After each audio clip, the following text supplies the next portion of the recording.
Game എന്താന്ന് വെച്ചാല് മലയാള സിനിമയിലെ ഫേമസ് ഡയലോഗ്സ് പറയും, അത് ഏത് സിനിമയാണെന്ന് കണ്ടുപിടിക്കും. ഓക്കെ, ആദ്യം പറയുന്നവർക്ക് പോയിന്റ്. നമുക്ക് ചോദിച്ചു പോകാം എന്ന് പറയുന്നത് അല്ല.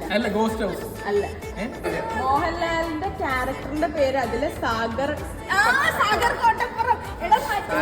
ശ്രീനിവാസന്റെ പണം. അയ്യോ, ഞാൻ പറയാം. ഇത്ര ക്ലൂ കൊടുത്തിട്ടാ പോയിന്റ് നോക്കില്ല. വളരെ സിമ്പിൾ. കേസ് കൊടുക്കണം പിള്ളേച്ച.